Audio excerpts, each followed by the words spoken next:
Hey everyone, Pastor Nathan here. We're continuing walking through the book of Matthew here as part of some of what we're doing for our noon devotions.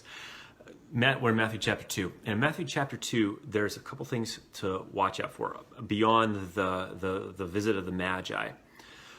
One of them is that Matthew starts quoting larger chunks of Scripture. And this brings us to a point that we didn't get to talk about from Matthew chapter 1, which is that Jesus fulfills a lot of Scripture. Matthew's audience primarily is Jews, and so Jesus, he's connecting the Old Testament with the New Testament. So you get things like verse 6, where the Magi are given a verse or are given some of the prophecies of the Old Testament to point them to where Jesus would be, which would be in Bethlehem at that point.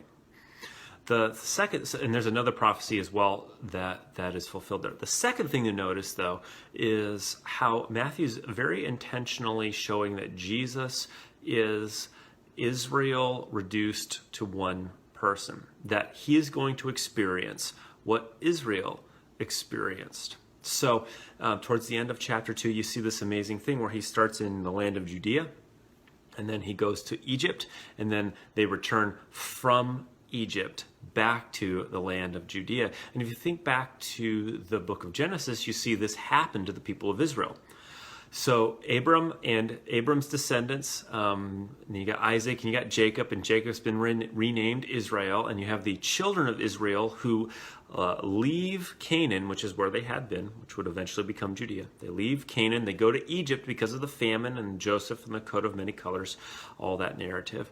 And then what happens after 400 years of slavery? They return to the land of Israel. They return to Judea. They return to this promised land, if you will. And you see Jesus make this journey. He starts off in Judea, goes to Egypt, and then returns.